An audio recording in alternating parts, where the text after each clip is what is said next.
오늘 우리들이 고린도전서 15장 50절에서 말씀에서 읽은 것처럼 우리 주님께서는 말씀하십니다.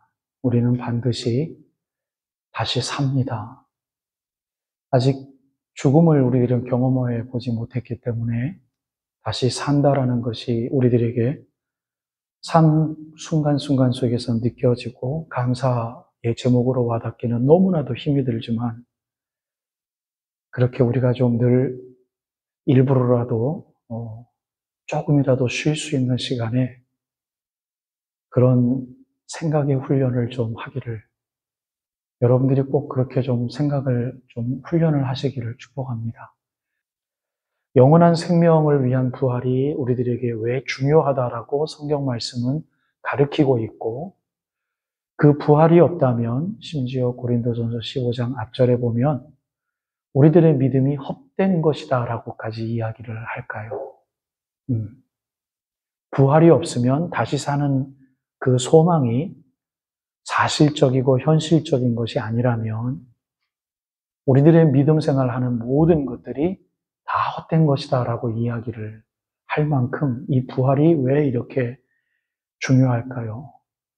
사실은 공격적으로 아주 적극적으로 우리들에게 이야기하고 있는 것이 사실은 죽음입니다. 죽음, 사망입니다.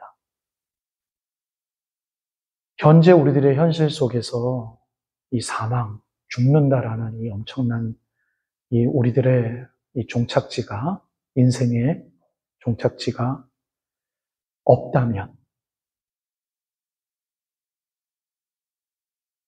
우리들의 믿음 생활과 소망이 무슨 필요가 있겠습니까? 그렇죠?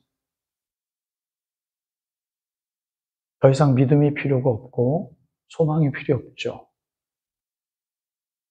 우리가 죽지 않는다면. 그런데 죽기 때문에 죽은 이후의 것들에 대하여 약속해 주시는 하나님 말씀이 있고 하나님의 사랑이 있기 때문에 우리는 소망을 가질 수 있고, 그 소망을 변치 않게 하기 위한 믿음 생활을 지금 우리 교회 공동체에서는 하고 있습니다.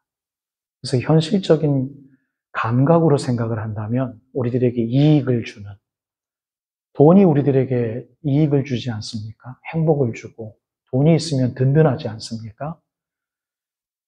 이 소망이 없으면 우리는 든든함이 없죠. 근데 소망이 있기 때문에 우리는 든든한 것입니다.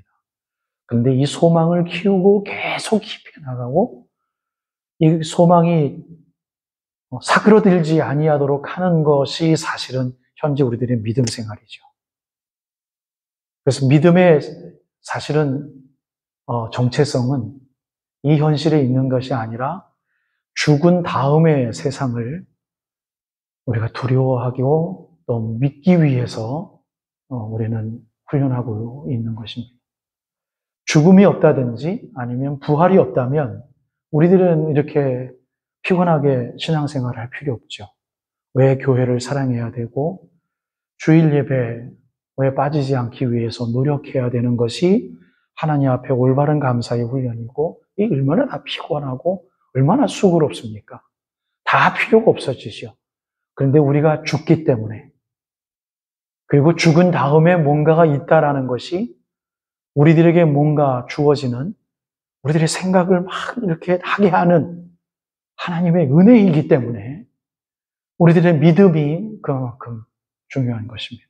그래서 하늘나라에 대한 소망이 정확하고 그 소망의 훈련이 필요하다라고 느끼면 느낄수록 우리는 말씀에 스틱돼서 이 믿음을 훈련할 수밖에 없고, 우리는 좀 하기 싫고 어떨 때는 나의 생각하고 전혀 다르지만 그거 고쳐 먹어야 되겠구나라고 생각을 해서 우리는 신앙생활을 하고 있는 것입니다.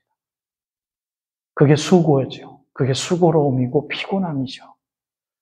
여러분, 이 죽음이라고 하는 것은 우리를 정말 슬프게 하고요, 우리들에게 두려움을 줍니다.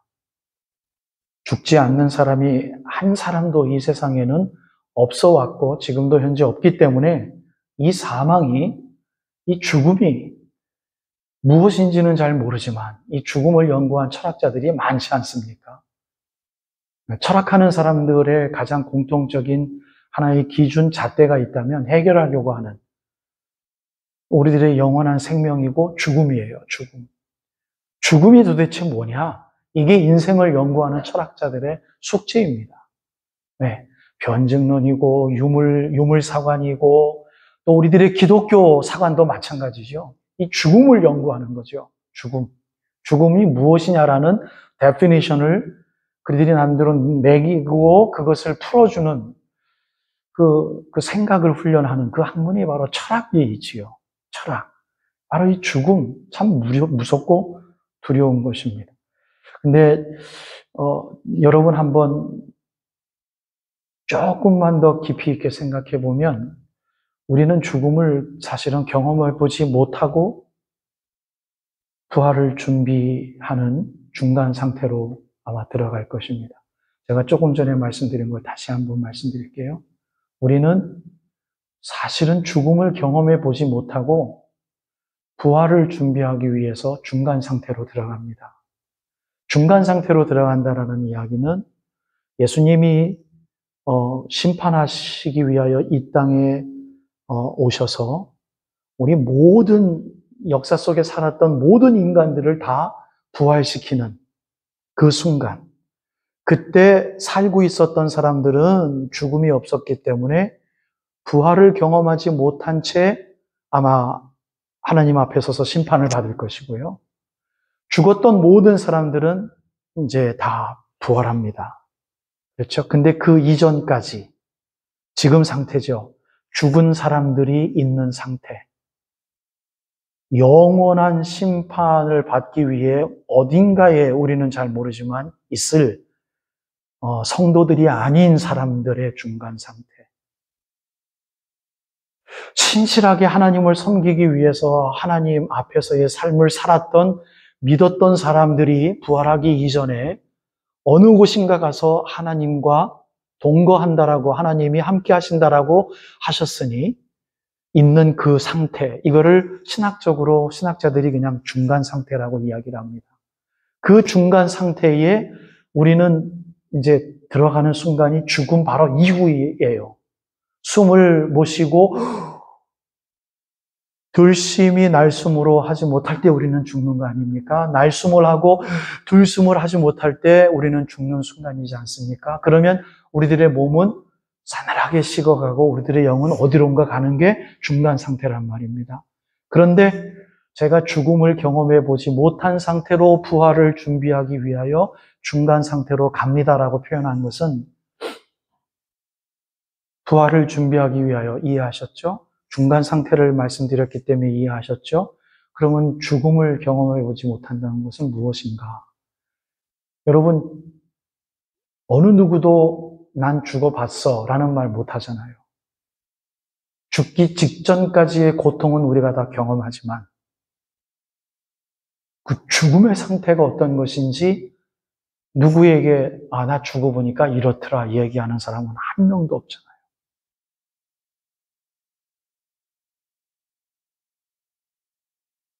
그래서 사실은 이 죽음은 우리가 경험해서, 직접적으로 경험해서, 정말 이거는 정말 무서운 거야 라고 이야기하는 것이 아니라, 내 사랑하는 사람이 죽는 순간에 내가 옆에 있어 봤기 때문에, 내가 너무나도 잘 아는 사람이 죽었기 때문에 더 이상 볼 수 없기 때문에, 그래서 죽음이 무섭다고 하면 우리는 간접적인 경험으로 이야기를 하는 것일 겁니다.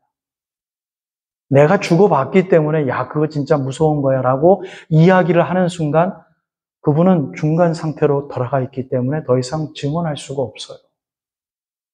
그런데 내 사랑하는 사람, 내 아끼는 사람이 마지막 호흡을 하는 순간에 옆에 있었다면 그건 정말 무서운 순간이죠.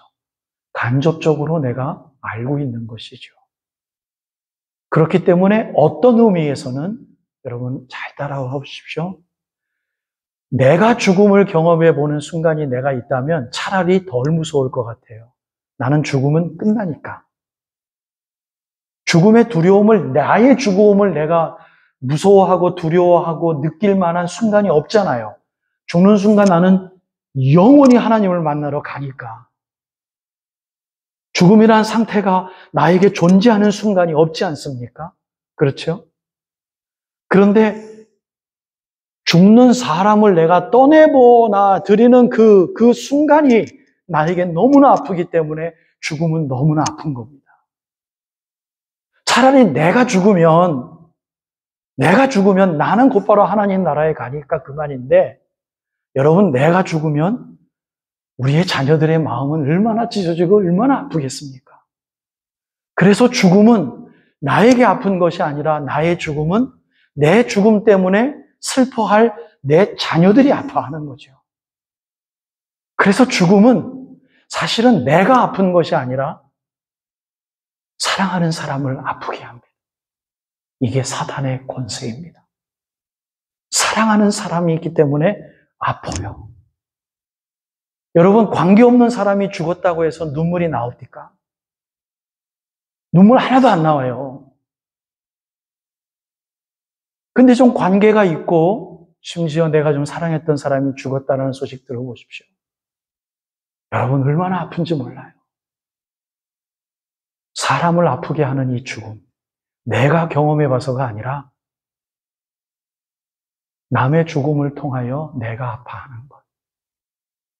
이게 우리들의 현실의 죽음의 모습인 것 같아요. 그래서 그 아픔을 위로하기 위하여, 아니, 그 아픔이 빨리 적어질 수 있도록, 그 아픔이 하나님 앞에서 절규할 수 있는 하나님 앞에서의 아픔이 될 수 있도록 우리 주님께서는 우리들에게 부활의 메시지와 소망을 주신 것입니다. 이 부활의 소망이 없이는 이 죽음의 안타까움과 이 죽음의 권세 앞에서 이길 재능이 없어요. 사람 미쳐버리게 합니다. 이 부활의 메시지가 우리들에게 남아있고 소망으로 있기에 이 죽음의 권세와 싸워 볼만 한 줄로 믿습니다. 엄청난 힘을 하나님께서 공급해 주시고요. 이것 때문에 소망을 품기 위하여 다시 독수리가 날개쳐 일어나듯 날아가듯 다시 일어난다라는 것이 무엇인지 그때서야 말씀의 힘을 체험하게 되는 것 같습니다. 그래서 이 부활이 모든 말씀을 조명합니다. 이 부활의 메시지가 모든 말씀에 생명력을 불어넣습니다. 부활이 없으면 이 말씀의 근거가 없어지고 말씀의 생명력은 전혀 효용 값어치가 없기 때문에 이 부활이 모든 말씀을 값어치 있게 하고 이 부활이 하나님 말씀을 우리가 읽을 때에 예수의 모습으로 우리들에게 다시 살아나게 합니다. 그래서 모든 것이 이 부활과 와 닿기 때문에 바울은 서슴지 않고 부활이 없다면 우리들의 믿음은 헛된 것입니다 라고 이야기를 합니다. 여러분, 이 부활의 승리를 우리들에게 이미 주셨다라고 우리들에게 말씀하시는 하나님의 우리들이 정말 이해할 수 없는 뻔뻔스러움을 우리 좀 간직하며 하나님 앞에 감사하기를 바라요. 부활을 전혀 느껴보지도 못했는데 이미 사망의 권세를 예수가 이겼으니 너희들도 이겼느니라. 그리고 앞으로도 이 사망의 권세가 너희를 점령하지 못하리라 라고 말씀하시는 이 말씀이 오늘 여러분들에게 큰 소망의 제목으로 와 닿아서 우리를 향한 주님의 놀라우신 이 사랑의 종착지가 이 세상에 있는 것이 아니라 부활에 있음을 깨닫고 이미 이긴 자들로 우리를 불러주셨으니 한번 여러분 이 죽음의 권세와 싸워보십시다. 한번 이겨보십시다. 이기기 위하여 몸부림쳐 보십시다. 그것이 건강한 교회의 모습인 줄로 압니다. 그렇기 때문에 이 세상이 쌓아놓는 값어치와 싸워야 되는 이유를 조금은 이해하실 수 있겠지요. 하늘나라의 값어치로 이 세상의 값어치와 싸워 이기기 위하여 공동체 생활을 하는 것이 우리 교회입니다. 그래서 우리가 교회를 사랑해야 되고 교회 교우들을 위하여 기도해야 되는 그리고 이 주일 예배가 중요하고 이 교회 안에서 성경 공부하는 모임이 그래서 중요한 줄로 믿으시고 여러분 교회를 마음껏 사랑하셔서 정말로 기쁜 하루하루가 되어지시기를 주님의 이름으로 축복합니다. 여러분, 교회를 사랑하고자 하는 마음이 불일 듯 일어날 때 그 기쁨은 이루 형용할 수 없어요. 그 기쁨이 진짜 기쁨이에요. 남들을 사랑하기 위해서 내가 뭔가를 한다는 거 할 때, 여러분 정말 신나고요. 에너지가 넘칩니다. 얼마나 넘치는지 몰라요. 여러분들은 이미 신앙생활을 오래 하셨기 때문에 아마 이렇게 제가 말씀드리면 이해하실 줄로 믿습니다. 내가 나를 위해서 할 때의 기쁨이 분명히 있어요. 내가 내 이익을 위해서 할 때 기쁨이 있어요. 그런데 그 기쁨 오래가지 않습니다. 여러분 아멘 하시죠? 오래가지 않아요. 하나님이요 살아계셔서요. 우리들의 믿음이 있기 때문에요. 아이고 그래 너 좋겠다. 하나님이 그렇게 말씀 비아냥거리는 거를 우리가 느낄 수 있기 때문입니다. 이거 내가 교만했구나. 이게 아무것도 아니구나. 언젠가 가서는 깨닫게 해주십니다. 만약에 그거 여러분들 깨닫지 못하신다면 여러분들 아직 유학입니다. 죄송하지만 정말 신앙 공부 많이 하셔야 됩니다. 그런데 아마 제가 100% 믿기로는 우리 예배드리는 예배자들은 나를 위해서 일할 때 조금 미안해요. 조금 나에게도 조금 미안해요. 치사해요 내가. 예. 그래서 금방 이 에너지를 남들에게 돌려보냅니다. 여러분 우리 그런 거 있잖아요. 믿어요. 그래서 남들을 위해서 내가 뭘 섬길 때 그렇게 신날 수가 없고요.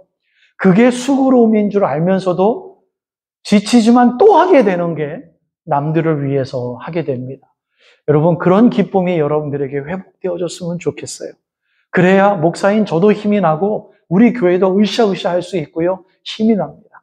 여러분 그 기쁨을 회복하기 위해서 오늘 이 결론을 좀 잘 맺었으면 좋겠어요. 여러분들을 이쪽으로 이렇게 끌어들이기 위해서 제가 이렇게 덫을 놓는 게 아니고요. 오늘 설교 마지막 결론이 수고로움을 여러분들 혹시 느끼고 사십니까? 라는 그 제목을 여러분들에게 드리려고 합니다. 결론은 뭐겠습니까? 우리는 수고로이 일해야 되고요.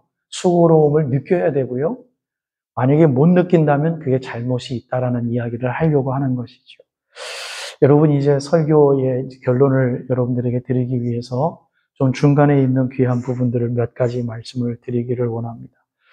아무튼 예수님께서는 당신께서 사망의 권세를 이기시고 부활하셨기 때문에 우리들을 이미 이긴 자들이라고 인쳐주시고 우리를 의롭다 칭찬해 주셨습니다. 그러면 이 부활의 믿음과 소망을 가지고 있는 우리 교회는 여러분들, 우리 교회는 더 이상 사람의 일이 아닌 주님의 일을 한다라고 오늘 사도 바울이 가르쳐주고 있어요. 사람의 일이 아니라 주님의 일을 합니다. 여러분 잘 생각하셔야 됩니다. 주님의 일이 뭘까요? 오늘 이게 본론의 가장 큰 겁니다. 하나님의 일. 사람의 일이 아니라 하나님의 일이 뭘까요? 이 일은 여러분들에게 요한복음에 있는 말씀을 잠시 좀 스케치를 해드릴 필요가 있는데요. 한번 잘 들어보십시오. 요한복음 6장 29절에 보면 이런 말씀이 있어요. 예수님께서 무리들에게 대답하여 이르시되 하나님께서 보내신 일을 믿는 것이 하나님의 일이니라 라고 말씀하셨어요. 그래서 하나님의 일이라고 하나님의 일은 이런 겁니다 라고 말한 수학적인 공식으로 생각을 한다면 성경 66권을 통틀어서 이거 하나입니다. 그러니까 하나님의 일을 합니다 라고 이야기를 했을 때 그게 뭐야? 라고 여러 가지 추측해서 성경 말씀을 이렇게 긁어 모아서 이런 것이야 라고 공부를 배울 수 있고 가르칠 수 있겠죠. 그거는 간접적으로 긁어 모은 겁니다. 가장 설득력이 있도록 하나님의 일 뭐가 될 수 있어요? 여러분은 뭐라고 이야기할 수 있겠습니까? 예배 드리는 일, 찬양하는 일, 교회를 섬기는 일, 이러한 모든 일이 하나님의 일이 될 수 있죠. 그렇죠? 근데 그렇게 성경 말씀이 가르쳐주는 직접적인 대입을 할 수 있는 공식이 어디 있습니까? 성경 말씀에 단 한 군데예요.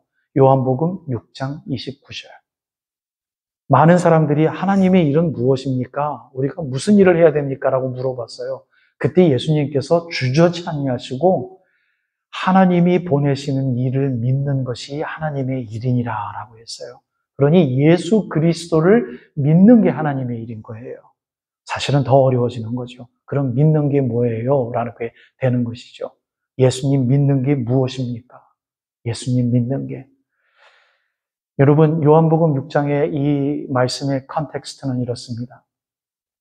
예수님께서 오병이어의 기적을 일으키시고 많은 사람들이 야, 저 사람이야말로 우리의 왕이 돼야 된다 라고 예수님을 이스라엘의 왕으로 등극시키려고 군중이 운동을 이렇게 데모를 하게 됐습니다.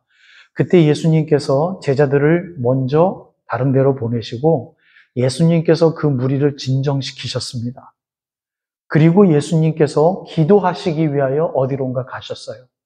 그래서 많은 사람들이 추측합니다. 그때 예수님이 뭐라고 기도를 하셨을까? 아마도 이 기도를 하셨을 거야.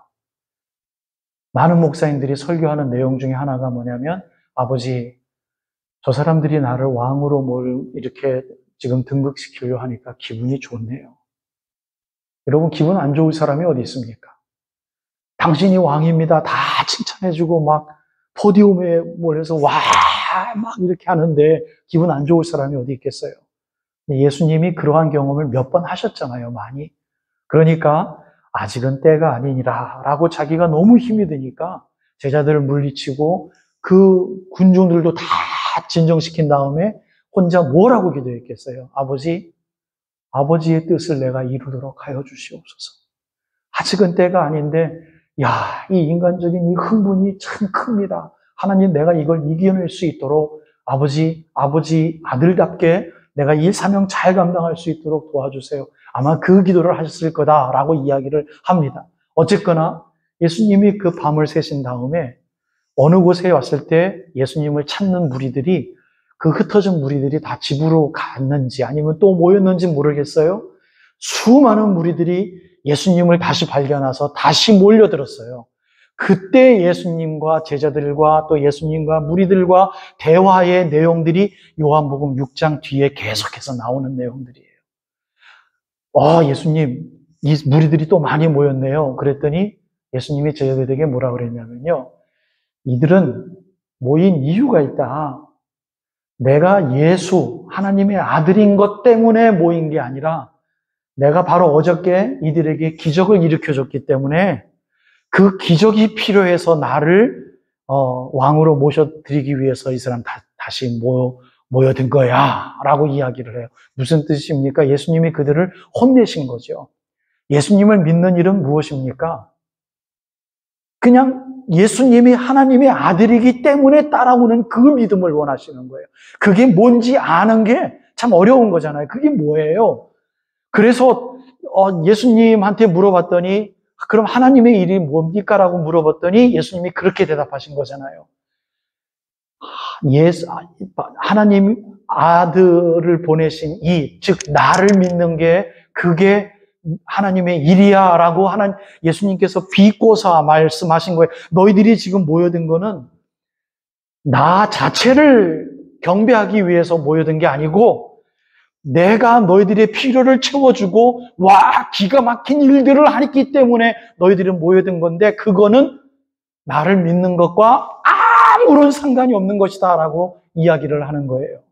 그런데 여러분, 우리들의 삶의 현재를 보면 하나님이 우리들의 일용할 양식을 채워주시고 하나님이 우리들의 자녀들의 형통함을 이루어주시고 하나님이 우리들에게 기도응답을 해주셔서 건강히 치유되게 해주시고 하나님이 우리들의 앞날을 밝히 비춰주실 것을 믿사오니 하나님 우리들의 구주이십니다라고 믿는 고백이 나온다면 그거는 정말 죄송하지만 하나님을 믿는 교회의 기도하고는 전혀 상관이 없을 수 있는 기도라는 설교를 제가 할 수 있는 거예요. 이런 이유에서.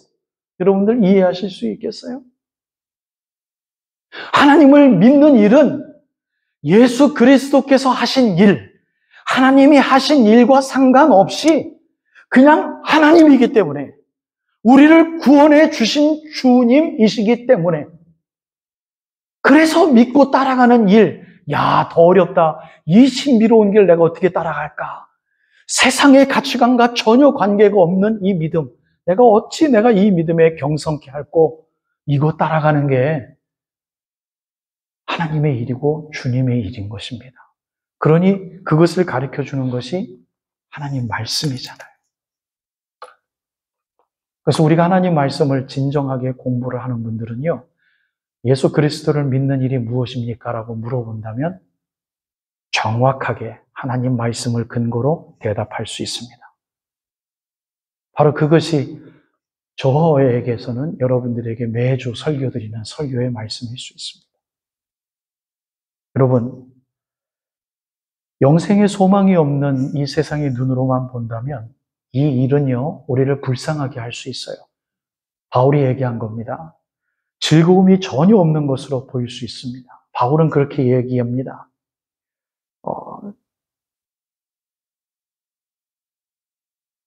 그리스도 안에서 우리가 바라는 것이 만약에 이 세상의 것이라면 오병이어를 보고 예수를 왕으로 등극시키려고 했던 사람들 말입니다. 이 세상의 값어치로 하나님이 우리를 도우셨구나라고 생각하는 잘못된 교회의 공식 말입니다. 그것만 있다면 사도 바울이 뭐라고 하냐면 우리는 정말 불쌍한 사람들이다라고 이야기해요. 왜? 우리가 그동안 수고했던 것이 다 필요가 없기 때문에 그렇습니다. 다시 사는 게 없다면 우리가 왜 이렇게 수고를 해? 왜 절제해야 되고 왜 겸손해야 되고 왜 남들을 용서하기 위해서 왜 우리가 기도해야 되고 이건 전부 다 불쌍한 일이다. 아무 값어치가 없는 일이다라고 이야기를 합니다. 심지어 그는 즐거움이 전혀 없는 일이다라는 것을 비아냥거리기 위해서 이렇게 이야기해요. 야, 우리가 영원한 생명도 없고 만약에 이 세상의 값어치로 살고 그냥 죽을 거라면 제가 여러분들에게 좀 저의 입장에서 진솔하게 말씀드렸다시피 죽는 거는 우린 두렵지 않습니다. 남이 내 사랑하는 사람이 옆에서 힘들어할 뿐 이 죽는 게 다라면 차라리 먹고 마시고 좀 흥청거리면서 세상에 좀 떵떵거리기 위해서 순간적으로 남을 속이면 어때? 바로 이런 공식인 거죠. 순간적으로 거짓해서 좀 이렇게 잘 얼버무려서 보고를 멋있게 하면 좀 어때? 뭐 이런 것이요. 그냥 좀 편하게 쉽게 살면 어때? 뭐가 없다면 영원한 생명이 없고 그냥 죽는 것으로 끝이 난다면. 바울이 이렇게까지 비아냥거리면서 이야기합니다. 여러분, 이거 잘못된 것이 않아요? 그죠? 정말 부활의 소망이 있는 사람은 예수님과 우리 하나님, 성령 하나님의 도우심으로 무엇을 진정한 값어치로 여기는 것으로 돌아서게 되냐면요. 깨끗함이에요. 제가 성경 말씀에 그 말씀을 찾았습니다. 요한 1서 3장 3절에 보면 요한은 부활에 대하여 다시 사는 것, 소망에 대하여 이야기를 하고 주를 향하여 이 소망을 가진 자마다 그의 깨끗하심과 같이 예수의 깨끗하심과 같이 자기를 깨끗하게 하느니라. 그러니 성경 말씀을 읽다 보면 하나님의 일은 예수를 믿는 일인데 여러 가지로 공식이 계속해서 맞물려 들어가지 않습니까? 예수를 믿는 일은 무엇으로 우리가 다시 해석할 수 있습니까? 예수님이 깨끗함 같이 나도 깨끗하기 위해서 노력하는 거예요. 이 깨끗함은 뭐예요? 세상의 것으로 깨끗할 수 있습니까? 아니에요. 세상은 깨끗함과 상관없이 사는 세상이에요. 오히려 깨끗하면요, 바보 취급당하고요, 오히려 손해보며 살아요. 그러나 영적으로 깨끗하면 하나님께서 뭔가 일을 시켜주시는 거죠. 우리를 통하여서. 깨끗해 본 사람이 하나님이 무슨 일을 하시는지 이해할 수 있어요. 아멘. 그렇지 않습니까? 그것 한 번도 경험해본 사람이 이 말씀이 뭐야? 라고 뱉어놓지요. 여러분, 하나님 말씀은 살아본 사람이 하나님의 은혜를 경험합니다. 살아보기 위해서 수고로이 노력해 본 사람이 그 에너지가 무엇인지 이해를 하게 됩니다. 그런데 그 살아보기 위해서 노력하는 게 여러분 쉽지 않단 말입니다. 왜? 우리는 너무 이 세상과 버타며 살았기 때문에 그래요. 쉽지 않아요, 여러분. 오해하지 마세요. 정말 어렵습니다. 21세기의 교회답게 살아가는 게 여러분 너무 어려워요. 주일 예배에 나와서 성경 공부 한번 한다고요? 천만의 말씀. 힘이 들어요. 내가 영적인 시간을 개인적으로 만들어서 하나님과 대화 나누기 위하여 그 수고로움의 시간을, 마치 마라톤 주자들이 그것 경주하기 위해서 피트니스 센터에서 뛰어본 그런 경험이 없이 어떻게 마라톤을 뛸 수 있어요? 바울은 주저없이 얘기해요. 마라톤 뛰는 사람처럼 뛰지 않는다면 우리는 사단에게, 우리는 갈기갈기 찍혀 먹임을 당한다라고 이야기해요. 쉽지 않습니다, 여러분. 결론을 맺기 위해서, 그러면 하나님의 일은 그렇게 거룩해 보이는 것들만 있느냐? 그렇지 않죠. 여러분, 한번 깨끗해 보기 위해서 살아보십시오. 예수 그리스도를 믿는 하나님의 일의 이 정체성인 깨끗함, 성결함, 정결함, 예수 앞에서의 하나님의 형상의 회복, 이것이 왜 중요한지 한번 깨달아 본다면 여러분, 이것을 우리는 깨달아 압니다. 고린도전서 6장 17절에 사도 바울은 이렇게 얘기해요. 주와 합하는 자는 한 영이니라. 아멘. 급진적이죠. 멋있지요.